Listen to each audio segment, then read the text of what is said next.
को वहाँ फ़ायदा मिल पाए। शुक्रिया। Thank you very much. आपको कैटेगरिकल एक एश्योरेंस मिली है मिनिस्टर साहबा से, लिहाजा अब मजीद सवाल की कोई गुंजाइश नहीं। इसमें नहीं, ये इनका स्पेसिफिक क्वेश्चन है, इसमें सप्लीमेंट्री आपका नहीं बनेगा। दूसरा सवाल बनेगा, ये सवाल अलग है, ये सवाल है, इसमें ये सप्लीमेंट्री नहीं बन सकता ना। पीरजादा मोहम्मद सईद साहब, पीरजादा मोहम्मद साहब AQ 622 AQ नंबर 622।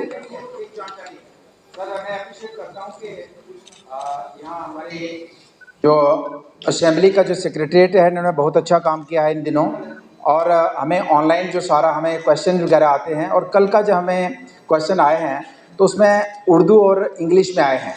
तो मुझे लगता है कि काम कर रहे हैं, तो मैं चाहता हूं कि नेक्स्ट जो कल से या आज से हिंदी में भी आ जाएं, क्योंकि हिंदी भी बहुत से हमारे मेंबर्स हैं जो हिंदी में ज़्यादा है, उनका कमांड रहती है। तो काइंडली मैं अप्रिशिएट करता हूं कि आप बड़ा स्मूथली इसको चला रहे हैं और बढ़िया चल रहा है, लेकिन उसको भी इंक्लूड करना चाहिए। देखेंगे था और इंग्लिश में होता था, वो स्टाफ है। हिंदी के बारे में हमें आगे इंतजाम करना पड़ेगा, उसके बगैर चारा नहीं। पीरजादा सईद साहब, AQ number Education and Flood Control Department does not have any exclusive budget to undertake beautification work on river banks. The mandate of the department is to undertake anti-erosion works to prevent bank damage, clogging, leaching due to flood water in the stretch under question. The grade protection works are being undertaken under flood management project phase second part A at specific location depending upon vulnerability weak spots.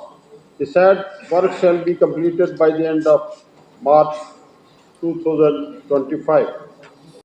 River Jhelum के जो banks है already कुछ काम हुआ है वहाँ, tourism की तरफ से भी, टाउन एरिया की तरफ से भी, और इरिगेशन और फ्लड कंट्रोल की तरफ से भी। और जवाब आता है कि हमारे पास पैसा नहीं है।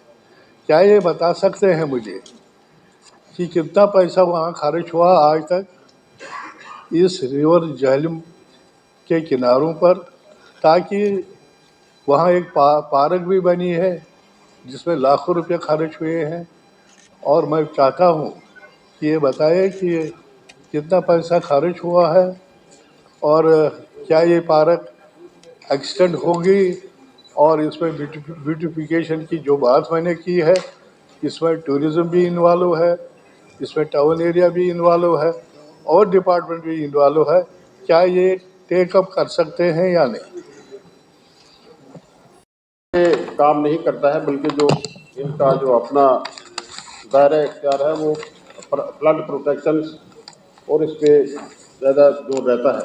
और जहाँ हम ये फ्लड प्रोटेक्शन के काम करते हैं तो जाहिर है कि उसकी नशो नवा, उसकी तमीर से ब्यूटिफिकेशन, उस एरिया का नखार भी आ जाता है, खूबसूरती भी उसमें आ जाती है और थोड़ा सा बेहतर लगने लगता है।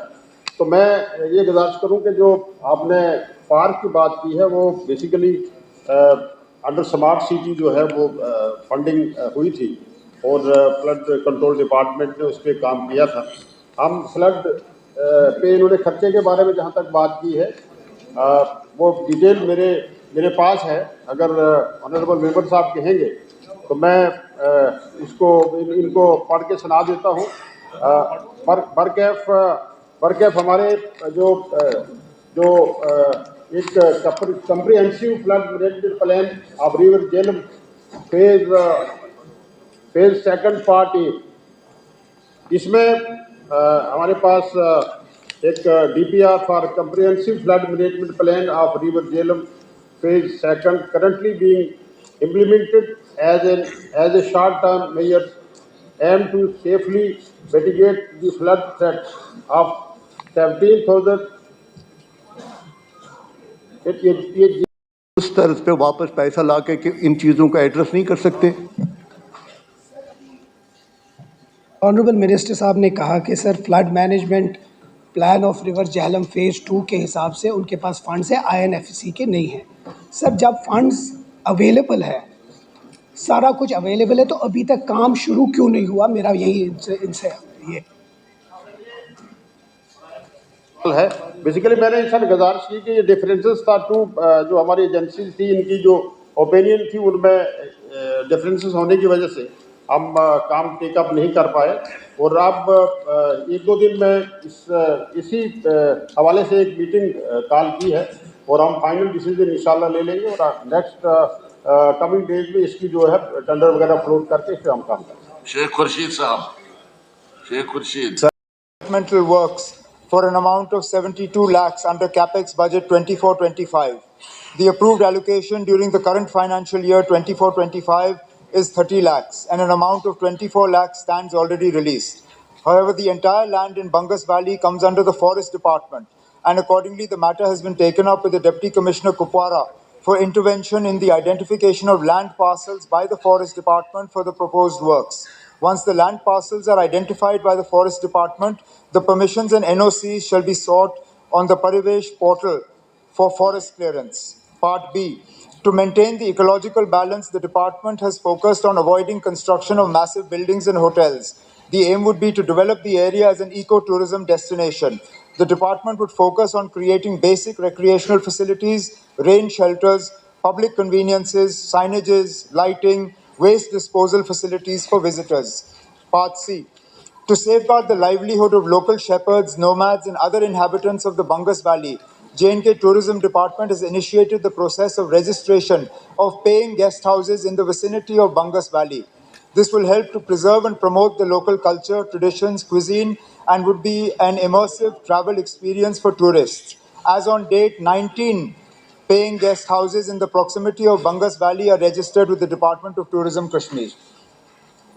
मिनिस्टर साहब, सीएम साहब क्या कमिटमेंट करेंगे कि जो पैसा रिलीज हुआ है वो सारा जो है वो खर्च होगा। और दूसरा जो इसमें मेरा सप्लीमेंट्री रहेगा वो ये कि सिर्फ 19 को रजिस्टर क्यों किया गया है, तो टारगेट क्या रहेगा 2025 में। और तीसरा ये कि क्या बंगस फेस्टिवल जो है क्या आप ऑर्गेनाइज करना चाहते हैं इस साल, और क्या हर साल बंगस फेस्टिवल कंडक्ट होगा। Thank you. लेकिन 2019 के बदलाव के बाद ये परिवेश पोर्टल का इस्तेमाल अब लाजमी जम्मू कश्मीर पे भी बन गया है। अब हर फॉरेस्ट क्लियरेंस के लिए न सिर्फ यहाँ पे अप्लाई किया जाता है बल्कि ऑनलाइन पोर्टल के तहत government of India ministry of forest and environment से भी इजाज़त मांगने की ज़रूरत पड़ती है। हकीकत यह है कि उस इजाज़त को हासिल करने में वक्त लगता है।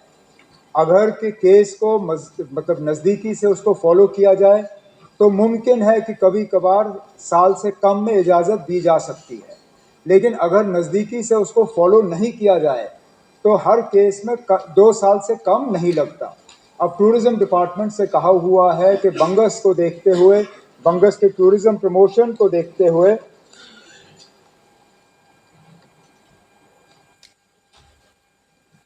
इन जो फॉरेस्ट क्लियरेंसेस के लिए बंगस के लिए परिवेश पोर्टल पे जो एप्लीकेशंस की गई हैं उनको नज़दीकी से फॉलो किया जाएगा ताकि वक्त के अंदर अंदर उनकी इजाज़त हमें मिले और ये पैसा जो है सही तरीके से इस्तेमाल हो।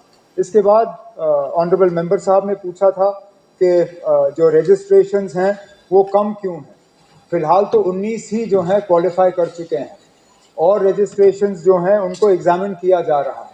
मैं ऑनरेबल एमएलए साहब से भी गुजारिश करूंगा कि वहाँ लोकल एरिया में हमारी मदद करके जितने लोग आप आइडेंटिफाई कर सको उनको आइडेंटिफाई करके हमें बता दीजिए ताकि उनके साथ मिल के हम उनकी मदद कर सकें, उनका इंफ्रास्ट्रक्चर बढ़ा सकें और उनको हम रजिस्टर कर सकें। जितने ज़्यादा हमारे पास आएंगे उतने ज़्यादा हम रजिस्टर कर पाएंगे। हमारे पास कोई नंबर की पाबंदी नहीं है, वहाँ से अगर इंटरेस्ट हो तो यहाँ से हम रजिस्टर कर लेंगे। और जहाँ तक आपने बंगस फेस्टिवल की बात की, इससे पहले भी बंगस फेस्टिवल हुआ है और हमारी उम्मीद है कि हर साल बंगस फेस्टिवल वहाँ पे ऑर्गेनाइज होगा। जो वहाँ जाते हैं न उनके पास कहीं बैठने की जगह है, न कहीं वॉशरूम है, न रात को रहने की कोई जगह है। ज़मीनें हैं वहाँ पे मिलकियती ज़मीनें, उन ज़मीनों को आप एक्वायर करके ये पैसा इन्वेस्ट करके उन टूरिस्ट के लिए वहाँ इंतज़ाम अगर आप करना चाहेंगे तो आप कर सकते हैं। मैं इस बारे में जानना मैं जानता हूँ बंगस वैली के अंदर मिलकियती ज़मीन किसी की नहीं है। बंगस वैली के अंदर सारी ज़मीन जो है वो फॉरेस्ट की है। अब बंगस वैली के बाहर थोड़ा सा दूर हट के बिल्कुल मुमकिन है कि वहाँ मिलकियती ज़मीन होगी, लेकिन वो बंगस वैली से दूर है।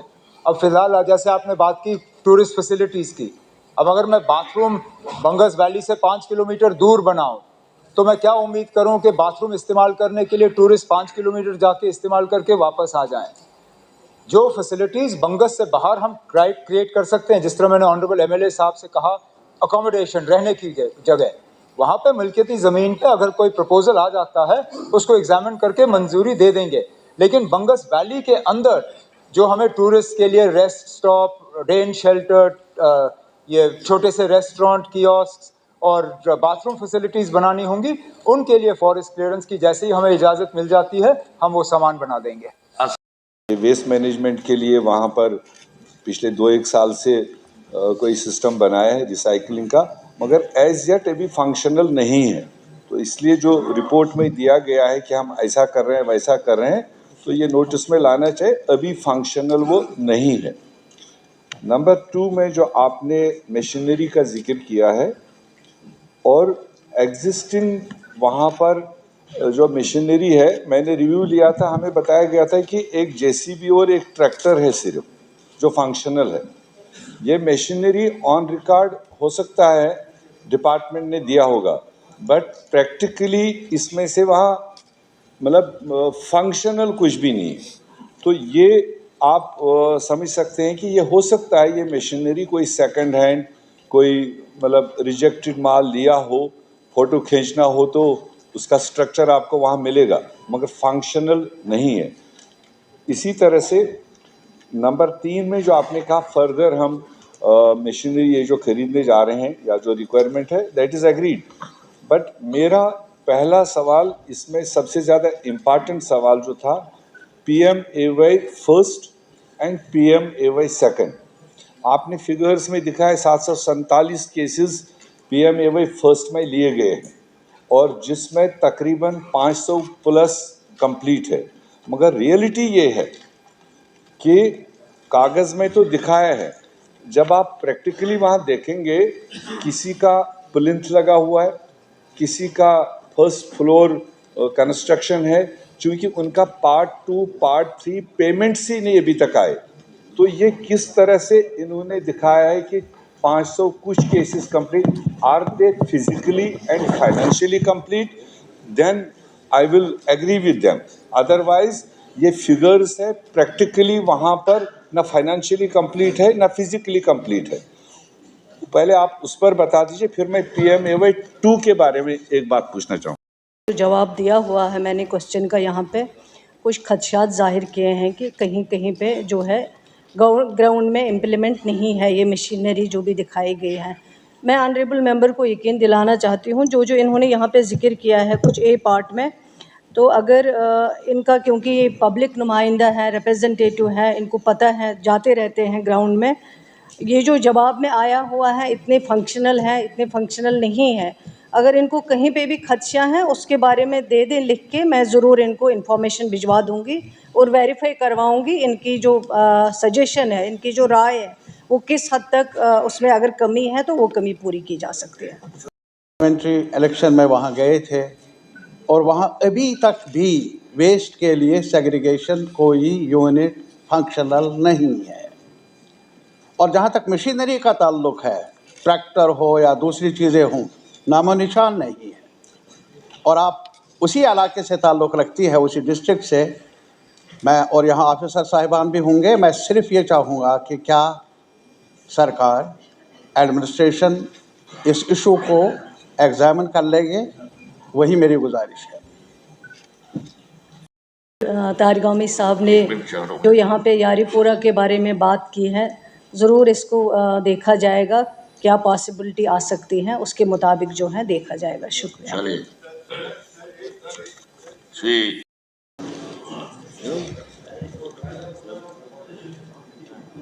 जी स्पीकर साहब, मैं पूछना चाहता हूँ, जो लोग सफ़र कर रहे हैं उनका क्या होगा? आए दिन हमें परेशानी का इसको झेलना पड़ रहा है। CLU की वजह से आधा मेरा एरिया JDA में है, आधा मेरा रूरल में है। उसकी वजह से जो हमें परेशानी आ रही है, उसकी वजह से जो हमें प्रॉब्लम आ रही है, उसका कब तक निवारण किया जाएगा? जो ऑनलाइन की जो प्रक्रिया है, इसका कितने दिन में जवाब देंगे ये? सर, जो ऑनरेबल मेंबर क्वेश्चन है उसमें ऑलरेडी जवाब आया हुआ है कि ऑनलाइन जो है पोर्टल रेवेन्यू जेके निक इन जो एप्लीकेशन का नाम है, उसमें जो है लैंड चेंज करने के लिए जो है वो आप अप्लाई कर सकते हैं। तो अब अगर कहीं पे दिक्कत है, कोई मसला है, वो आप उसमें अलग से लिख के दे दीजिए, उसको देखा जाएगा। अगर उनको 4-4 महीने वेट करना पड़ेगा, लोग सफ़र कर रहे हैं मैम। नहीं, 4-4 महीने क्यों वेट करना पड़ेगा? अप्लाई करने में क्या दिक्कत है? वो अगर बताएंगे तो उसका जवाब दे देंगे। अगर अप्लाई नहीं कर पाते या उसमें कोई परेशानी है, वो आप बताइए, मैं जवाब दे दूँगी। है और सीएलयू किस पे लागू होता है? जो 20, 25, 30, 40 साल पहले से घर कमर्शियल और इंडस्ट्री बना के बैठा है, उसको कहा जाता है कि अपनी जमीन के सीएलयू लो, उसको कहा जाता है अपना मालिकाना हक दिखाओ। सर, ये इसको खत्म करना होगा।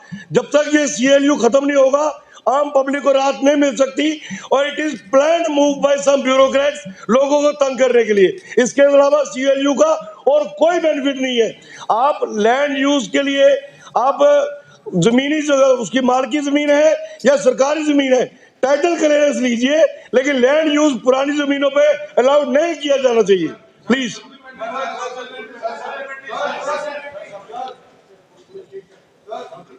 हाँ, फरमाइए। जो जेडीए है वो जम्मू डिस्ट्रिक्ट के लिए है या सांबा और उधमपुर सभी डिस्ट्रिक्टों के लिए जेडीए ही है? क्योंकि जेडीए जो है वो जम्मू डिस्ट्रिक्ट का होना चाहिए। हमारा रामगढ़ जो है ब्लॉक, एक तो वो बॉर्डर ब्लॉक है, उसको वो और उसको जेडीए में भी डाला हुआ है। कोई ऐसा प्लान नहीं है जो विक्रम जी ने कहा है सिर्फ लोगों को तंग करने के लिए जेडीए बनाया है, या कोई ऐसा मास्टर प्लान बताएं कि जिसके तहत उन्होंने ये कहा हो। आज आप देख लीजिए, माफ करना मुझे, कि गांधीनगर के बाद जो हमारा नारंगनगर बना टोटली अनप्लान्ड, आगे एक कॉलोनी बनी, नहीं यही हाल पूरे सवाल सुने, पूरे मेरी बात सुनो ना। लोगों को तंग करने के लिए जेडीए का सवाल नहीं है, जेडीए का सवाल नहीं है, ये सीएलयू के बारे में पूछ रहे हैं, जेडीयू नहीं है। जेडीए के बारे में इसको नहीं। अच्छा सुनिए, वो जवाब देना चाहती है। जो ऑनरेबल मेंबर जिनका क्वेश्चन है ये, उन्होंने बात की है कि इस ऑर्डर को ख़त्म करना चाहिए। ये ऑर्डर जो है इससे लोगों को तकलीफ़ें होती हैं।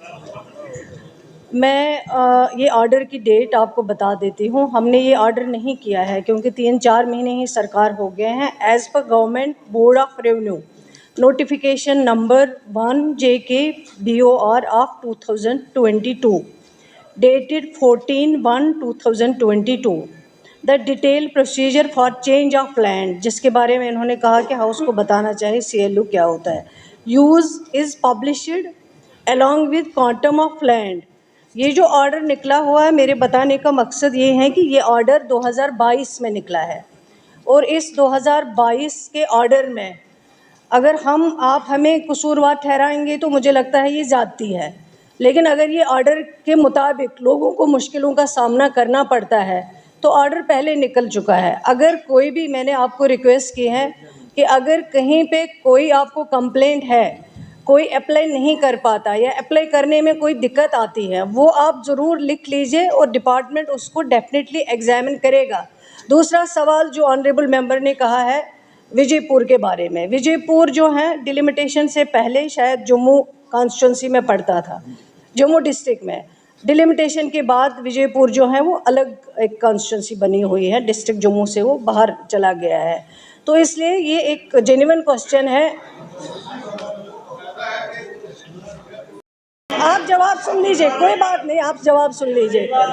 तो अगर कहीं पे भी इनको मैं फिर आप बैठ जाइए प्लीज़, जवाब सुन लीजिए, पहले जवाब सुन लीजिए, बस फिर आपको बोलना होगा, मैं जवाब दे दूंगी। फिलहाल मेरा जवाब सुन लीजिए, मुझे कंप्लीट करने दीजिए।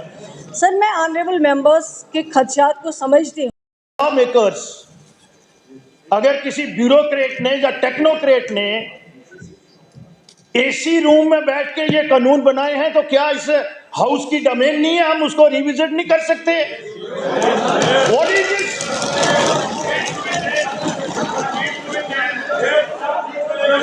कल भी मैंने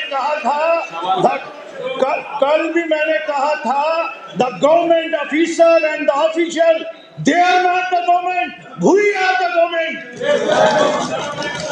This is the definition of the government. ये कोई पॉइंट है जिसमें हाउस एक है। मैं ये कह रहा हूं, CLU जो बनाया है, जो CLU बनाया है वो 2022 में बनाया। अब ब्यूरोक्रेट को क्या तकलीफ है हमारे लोगों के साथ? We are the elected representative. We are accountable to the people, and government and the government officer, they are accountable to us. This is the domain of this house. CLP पे आ रहा हूं मैं, Honorable in charge Revenue Minister, Honorable Chief Minister साहब से गुजारिश करूंगा कि इसको इमीडिएटली रिविजिट किया जाए, इस ऑर्डर को, लोगों को एक साया ऑफ रिलीफ दी जाए। ये जो रहा है सिस्टम यहां 7 साल में बहुत कुछ हुआ है, हम एक दूसरे के साथ स्कोर सेटल नहीं करें, रिस्पांसिबिलिटी फिक्स करें उन लोगों की। यहां तक JDA की बात आई है, इंचार्ज मिनिस्टर यहां पे है, और ये कोरिलेटेड है इशू, ये कोरिलेटेड है। JDA ने एक मास्टर प्लान बनाया और अखनूर तक ले गए। क्या फैसिलिटी आप वहां पर प्रोवाइड कर रहे हैं? जो भी कवानीन बनते हैं वो वेलफेयर, लोगों के वेलफेयर के लिए बनते हैं। ये इस किस्म की जो काम हुए हैं उसको सरकार को रिविजिट करना पड़ेगा, CLU को भी रिविजिट करें और मास्टर प्लान को। और एक बात और ऐड करूंगा, क्योंकि ऑनरेबल चीफ मिनिस्टर, एक गैर मुमकिन खड है, ये नासूर बन चुका है गैर मुमकिन खड, ये गैर मुमकिन खड है, और पूरा जम्मू गैर मुमकिन खड में बसा है। उसका एक ऑर्डर आज से 4 महीने 5 महीने पहले हुआ है, अभी तक वो इम्प्लीमेंट नहीं हुआ। श्यामलाल जी, गैर मुमकिन खड़ पर एक सवाल अलग है, वो जब आएगा तो उस वक्त आप बात करेंगे।